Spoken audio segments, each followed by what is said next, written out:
All right, it's 1 o'clock. Why don't we go ahead and get started really quickly? I just have a few introductory words, and then we'll hand it off to David to do most of the heavy lifting and his staff. My name is John Russell. I'm the Deputy Director for the Division of Administrative Services. There's a lot of stuff going on in the water world right now. I think the water rights fees are a little bit more a little bit less dramatic than some of the water quality fees right now. And got that right. So this should be a good meeting. We are doing a number of things around the state, primarily for water rights. We're addressing drought, and you'll hear probably a little bit more from program staff on that as we go forward. But that's the main thing facing water rights right now, in addition to the drinking water issues. So with that, I just wanted to say thank you for joining us virtually here. I know this isn't ideal, and I think, at least I know I would prefer to be in person doing this, but it is what it is right now. And thank you for taking a little bit of time out of your day to join us. So with that, why don't I turn it over to David, and he can kick us off. Hey, thank you, John. And good afternoon, and welcome to the State Water Resources Control Board's Water Rights Fee Stakeholder Meeting. As John mentioned, my name is David Ceccarelli, and I'm the Chief of the Fee and Revenue Branch. I will be facilitating this meeting alongside help with my lead manager in the Fee and Revenue Branch, Glenn Osterhage. Complying with COVID-19 emergency safety guidelines, today's meeting is being held remotely via webcast and Zoom. The meeting handout was sent out on June 3rd. This handout was sent out through the Water Board's fee regulation LIRIS list, along with instructions on how to participate through Zoom. The handout is also posted on the Water Board's fee webpage. Individuals attending via Zoom will have an opportunity to ask questions or provide comments during the open discussion part of the meeting. Please use the raise your hand feature on Zoom. If you're joining us through the webcast, you can also submit a comment or ask a question by emailing the email on the screen, which again is waterrightsfees@waterboards.ca.gov. So if you were to click on the link on the agenda, it will take you to the fee site, the answer questions email address. Today we have many fee staff working behind the scenes. So if you have any technical difficulty, please go ahead and email us. Again, I want to say thank you for joining us virtually today. Hopefully we get back into the office and we could all be around on a table conducting these meetings in person. Again, we want to thank you for your patience as we move through this 100% virtual meeting space. We're doing our best to ensure everyone can participate in an effective manner. So let's just kind of go over a few guidelines. Remember to use the handouts that were sent to you via email. If you don't have the handouts, don't worry. We'll be sharing the documents on the screen, and you can request a copy of documents after the meeting, and we'll be more than happy to send those out to you. And again, they're also posted on our fee webpage. Again, remember, any technical difficulties you may have, please email staff. Please mute yourself when not speaking. And remember, you can submit comments and questions throughout the event, and we have staff that are going to be monitoring the emails, and we'll go ahead and take those in order as we receive them. So before I get into the agenda and pass this on to Glenn, as I mentioned earlier in the water quality meeting, these meetings are in line with iterations of the governor's budget. The May revise came out a few weeks ago. And with that said, Department of Finance, our budget office, fee staff, we went ahead and we go through it, we dissect it, we figure out what the impacts, what the budget cost drivers are, what the impacts to fee payers look like, what it's going to take to cover our cost. And then of course we document that and put that here on and present that information to you here at this meeting. And this is, of course, we compare it, of course, what came out to the Jan 10th budget. Let me walk through the agenda. Our number 2 item there is our water rights budget cost drivers, which will be attachment 1. So we'll go over all the cost drivers that are driving the cost in the water rights fund.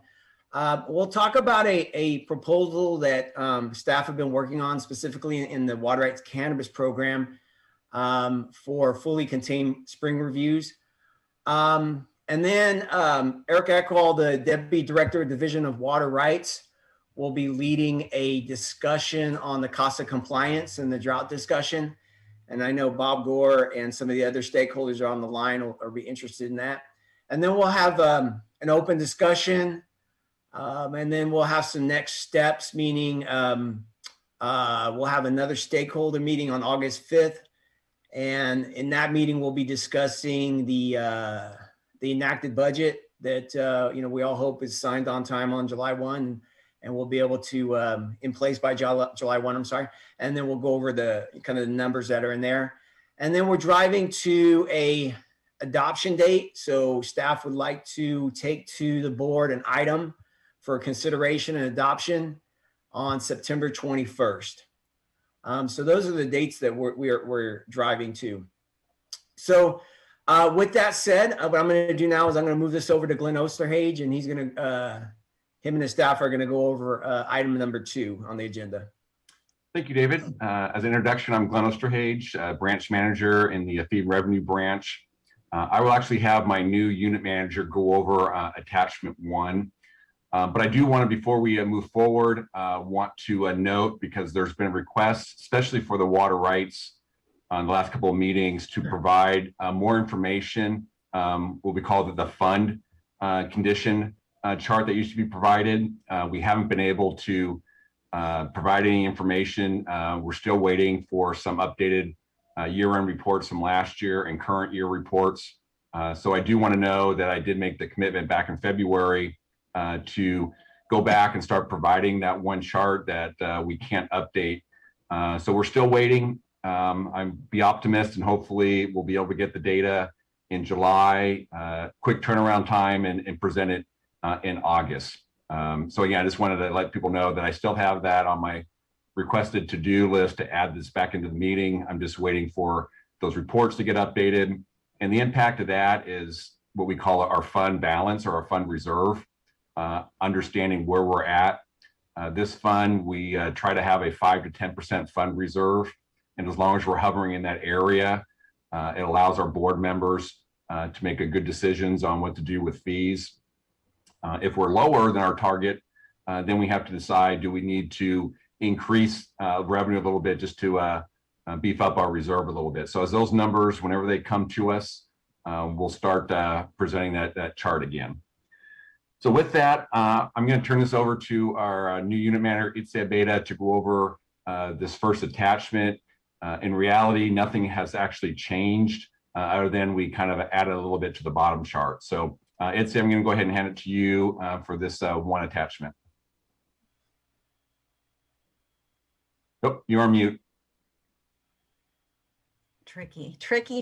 Yeah. But, yes, as Glenn mentioned, I am the new unit manager for the program of water quality and the program of water rights. And as he mentioned, I will quickly go over this document on the screen. The first table shows the budget allocations. The budget allocations are used to set fees. In the first column for fiscal year 2020-21, we show the budget allocation we use to set fees for the current year at just about 29 million.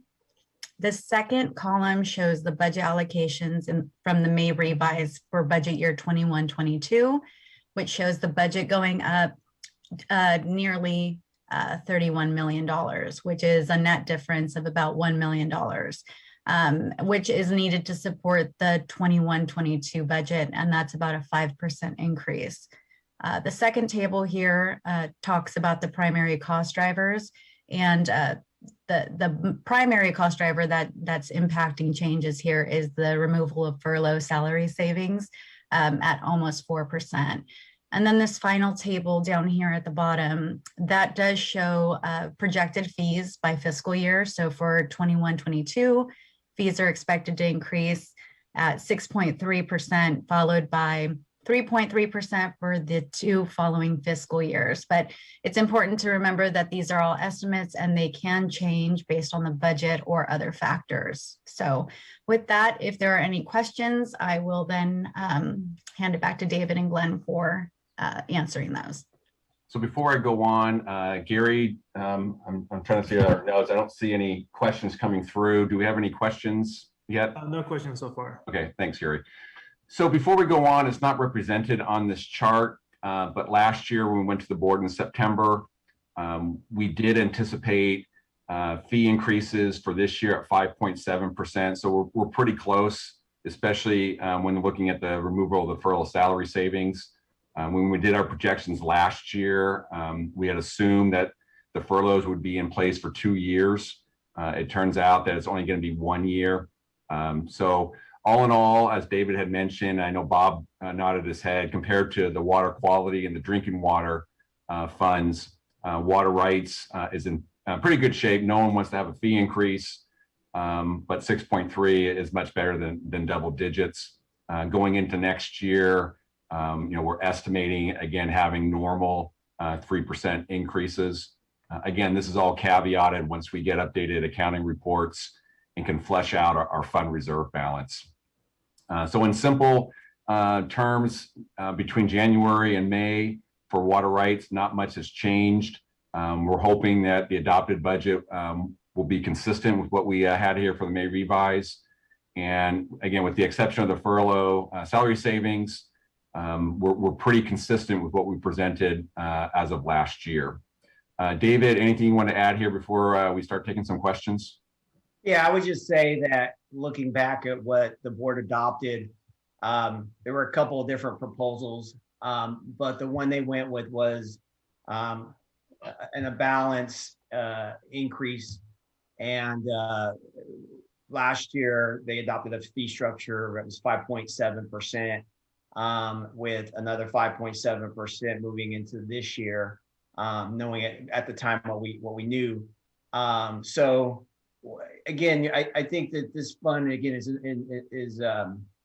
kind of in line with what we anticipated, adopting in the fee structure last year, and our estimates of 6.3% puts us in line with where we're at when we took this to the board last year.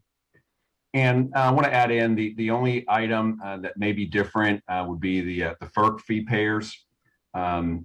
So last year, if those that recall, the board adopted a increase for FERC with the assumption that one FERC position would be held vacant for the year to help offset some of the costs for 1 year. Right now, we're anticipating getting the authorization to fulfill or fill that position this year.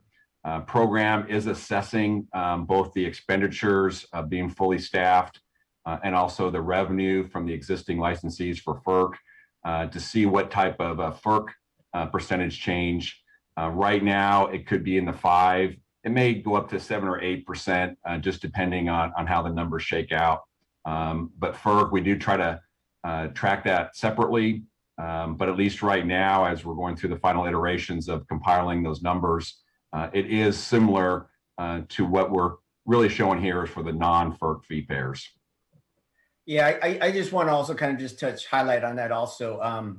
We do our best to try to carve that out of the water rights fund. So we're currently looking at the expenditures and we're looking at the revenues. And of course, the revenues is being driven by, of course, the facilities are in the pre-license and then the post-license side. I know program is looking at the sites if there's a potential that one may fall out of the permitting process, which if it does, then it reduces our revenue base. But we're monitoring that. We're going to work with program at our next stakeholder meeting. We'll be in a better position to look at what their revenues and what their projected expenditures are going to be, and then be able to kind of assess what we think that adjustment's going to look like. But as the percentages that Glenn just mentioned, we think they're going to be in about the ballpark of that. Okay. So we'll take a moment here, pause. I did forget to say, those that are on the webcast, depending on your internet connections, there could be a little bit of delay. So if you do submit an email question, we will get to it. It just depends on how quickly it gets to us. So any questions related to budget cost drivers for this program before we move on to other talking points? Chuck, you have your hand up? Yeah, maybe you haven't. I had to step away for a second, but I'm just curious about how the 4.9% gets to the 6.3% in the last table, or maybe you haven't quite gotten to that yet. And part of that, yeah, we don't get into that detail. So the 4.9% at the top of the table is just looking at the budget, how much the budget went up. So when we start looking at revenue forecasts, that goes into that third table. So revenue may be lagging a little bit from our projections were previously. So that difference primarily is an update on revenue projections. And because all the fee structures, they're not all assessed on the same, they all have different base fees, and they're, maybe, there's a per acre charge, but then there's other petition fees and things like that. So when we look at it and if you would do a 4.9% increase, it may not generate that additional revenue. So it comes out to more like, again, what Glenn mentioned here is about 6.3%. And then, of course, Glenn also says true that the driving factor of, we may, looking at all the fee payers right now and what they're paying, we may be a little short on our revenue compared to our expenditures. And the other one we always say, I believe when the board adopted the fee structure last year, we went with what we call the balanced approach. That would be 5.7%. It was actually driving our reserve down. So we had a little structural imbalance carryover. So when you look at the revenue, maybe a little bit less than projected, not a lot, just a little. The deferral or the structural deficit from the prior year all culminates in an extra 1.4%. Are you going to be able to provide a little more detail on that by the August meeting, so I kind of see where the numbers add up, where that missing 1.4% is? Yeah, I mean, I can look back and see, what we were estimating last year. I know that the FERC program had one position that was held vacant, so that's being added back in that we didn't set fees for last year. So at a ballpark, that's $200,000 just for one position that we're now looking to fill this year. So yeah, Chuck, I'll go offline. I know you had sent me a message earlier to give you a call, so yeah. We can talk offline and get your specific information to you. Yeah, I'm just, with respect to this, and I won't belabor it any further, but I have a hard time explaining to my clients how we go from 4.9 to 6.3 without showing anything in between. Okay, yeah, I'll work with you offline to get you some of that detail. Thank you. Anybody else have any questions? And Gary, oh, sorry, my other computer just went dark, Gary, so I can't see if there's any messages posted at the second. No questions right now. Okay, hold on, I gotta get logged back in here. Okay, so Gary, if you can go back to the agenda. Okay, so we've covered obviously items 1 and now item 2. The third one is a fairly simple one right now, and David can jump in, but there is some specific work on the cannabis program, doing some, I'll call it some technical report reviews. They're calling it on here fully contained spring review. There is staff workload to do that work. There is no current fee to support that. So we're looking at proposing a one-time fee for that review. So David, you want to go ahead and add anything in addition to that? Yeah, I think you touch basis on all of it. There's some additional work for these contained springs. And when they issue all the paperwork to us, there's a review process. We're just not covering that cost with the current fee. So we're trying to implement a fee to cover those costs. And we're just kind of touching basis on right now, kind of teeing it all, but we'll have more information as we go forward in the August meeting. And also, we haven't stated it on here, but in conjunction with the water quality cannabis program, we are anticipating having a cannabis specific fee stakeholder meeting sometime in July. We're still working with program staff to select the appropriate day, but we will go over this probably a little bit more detail when we have that specific cannabis only fee meeting. There are some water quality fees we're looking to implement as long with this one water rights cannabis one.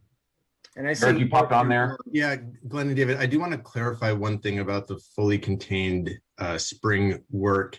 You know, in a lot of the previous fee meetings, there's been concern expressed about non-cannabis fee payers supporting the cannabis unit. And I want to make sure that we're clear that that is not what's going on right here, that the cannabis staff that are reviewing those fully contained springs, the missing funding is coming from the cannabis tax fund, and we are not using other water rights fund to redirect for those staff.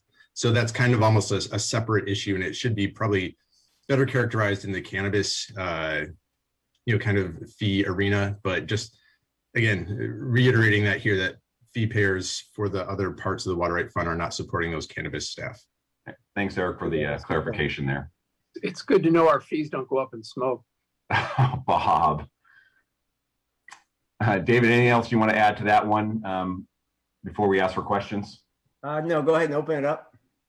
Okay, anybody have any questions specific to that? Or I don't see anything currently online. I'm assuming, Gary, did we get anything related to the cannabis? Still no questions. Okay. Before we move on to the next agenda topic on the cost of compliance, that'll be hosted by program staff. I do want to put out there that there is some fee language clarification that we're reviewing specifically for hydropower discounts. It's just language clarifications. It'll actually clarify the language to make sure we're properly charging or applying the discount for hydropower. It's very minimal, but there will be some clarification. It's not changing the fees. It's just making it a little easier to read. Bob, your hand is up. One quick question.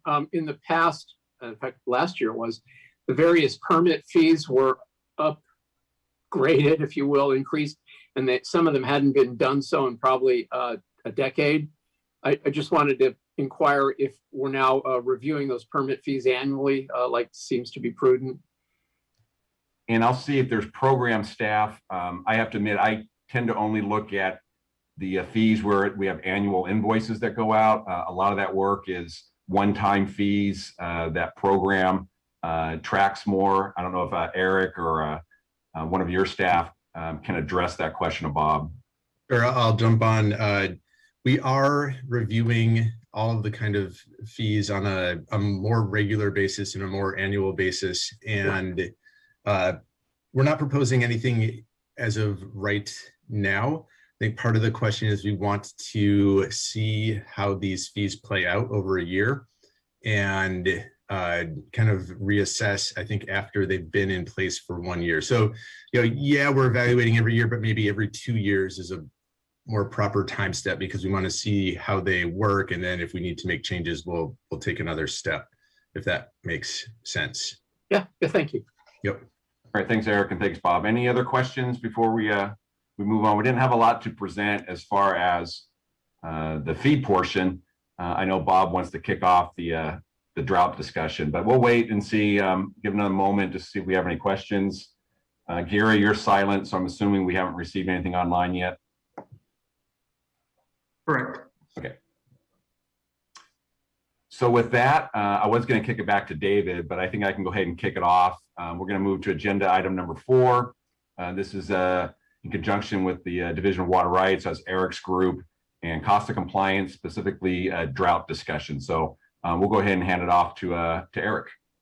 Sure, and I'll just I'll be very short and direct. I don't have any slides or any graphics for this presentation or this part of the agenda, but I did want to just provide a little bit of an overview of what's happening in terms of drought and related resources.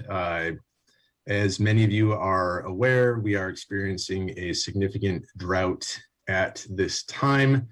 Water year, at least in Northern California, is second driest only to 1976, 77, and in some parts of the state, it's actually worse than 76, 77 in the Russian River watershed. It's probably as bad as any time since the 1920s and the Dust Bowl era. So it's very dry. And as people are aware, during the last drought, when drought impacts do occur, we do need to devote staff resources to responding to drought issues. And historically, what we saw in 2014 and 15 was, kind of redirection of certain staff to focus on certain issues. That was tempered by some short-term, limited-term general fund support provided by the administration. So far into this drought, we have not received any supplemental resources. So we are still kind of operating with our core regulatory staff. The May revise does include about $15 million in terms of limited one-time general fund support to help supplement drought resources for the division in the form of limited term staff, but that has not been finalized yet. And one of the issues that we see there is that we're extremely hopeful that we'll get it, and it's a great supplement, but getting resources in July, by the time you hire staff, it's October, and it doesn't help us this summer. So there will be a impact to staff availability and maybe response time in terms of some of the kind of other core regulatory work. We are trying, to the degree possible, not to redirect permitting staff and petition staff and transfer staff. The petitions and transfer staff already are really affected by an increase in transfer workload that occurs during dry years. We've had a fair number. We had a fair number last year. And so staff are pretty occupied doing that workload. The application and permitting staff are continuing to do their work, and as of yet have not been redirected to work on drought resources. And so with that, that's really all my overview contains. I don't know if Bob or other stakeholders have questions about drought response or have specific topics that they'd like to tease out further. This is a perfect example, Eric, and I can tell the drought is stressful because your hair is starting to look like mine. But the drought's going to cause impacts on your budget as well as services to fee payers. Transfers is a good example because that's directly relevant. The whole purpose of custom compliance, one of them is collaboration. And there is approximately $10 to $12 billion in the climate resilience portfolio that will be unallocated probably through August, according to the legislative budget sub-resources chairs. So if there was a way to quantify what sort of drought emergency staffing package the water board might need, perhaps some of the stakeholders, not necessarily right now, would like to be informed, because then we could all go to educate, not advocate, but educate the legislators on, we've got these drought things pending and we sure could use the additional help like last time. So anyway, think about it, let us know. Yeah, we get into a bind there because at the program level, we don't have the authority or discretion to discuss administration budgeting priorities. And so that is something that really has to come from the administration at a high level.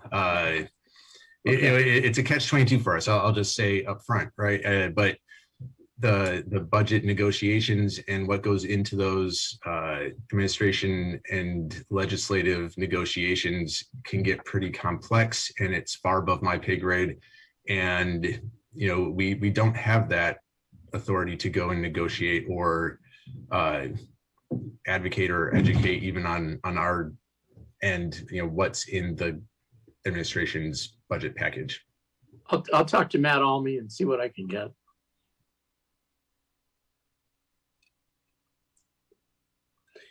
And as far as any other item, as long as I've got the floor, the Department of Finance, speaking of Matt, now supports the CDFA budget change proposal for an ag unified permitting portal, which would accumulate data and analytics to show where cost of compliance may be able to be reduced in water matters and others too, of course.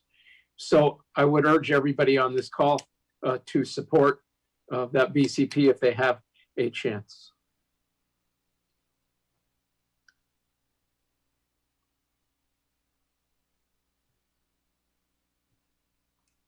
Okay, so Eric, it sounds like you've covered your topics. Bob, I know that you're obviously leading the charge on cost of compliance. Is there anything else you need before we move on? No, but I anticipate that with the board's repeated references to realigning water rights at some point soon, we're going to have a much broader and serious discussion.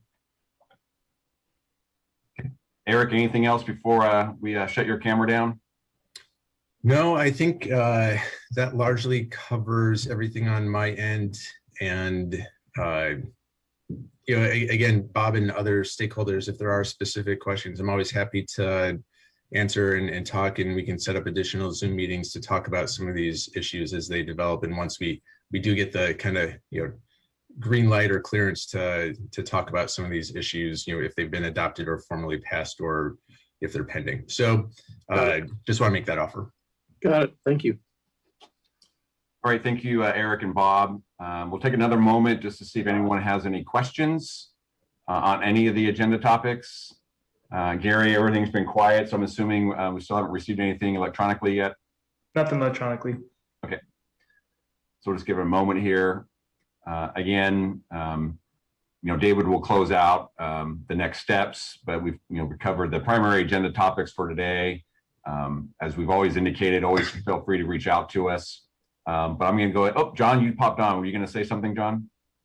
No, I just wanted to confirm as a follow-up to Bob's question, for this year and to confirm what Eric said is this year we've been on a particularly short leash for whatever reason. And it's been probably the most coordination with the governor's office that I've seen in the last 5 or 6 years on a lot of these issues. So, but yeah, just to reconfirm what Eric said, as soon as we are able to talk about some of this, and again, a lot of it is still being negotiated between the legislative bodies and the administration, we'll be happy to roll it out and talk to everybody. Okay, thank you, John. So David, I'm going to go ahead and pass it back to you to finish this out here. All right. Does it seem like there's any more questions at this point, right, Gary? No questions online. Okay. Well, again, next steps, we'll be waiting to see what the enacted budget looks like. So we'll go ahead and review that. We're hoping that we'll have some accounting reports will help us provide what the fund reserve looks like. Our next meeting is going to be August 5th. So about a week prior to that, we try to get our agendas out. So keep your eye out for those. And then, of course, we're driving to a board meeting for September 21st. One of the items, again, on item number 3 has to do with the water rights cannabis. As mentioned in the water rights, in the water quality meeting, we're looking at having a cannabis-specific fee meeting sometime in July. And so we'll have some information go out on our fee regulations websites for that. Kind of with that said, I just want to appreciate everyone that participated today. Glenn, I have a few items we'll check up on and we'll get some response to that. And again, I want to thank Glenn and the staff behind the scenes, and of course, Eric and the program staff that help move these programs along. So with that said, we will see everyone in about a month or so, or August 5th at our next stakeholder meeting. Thank you.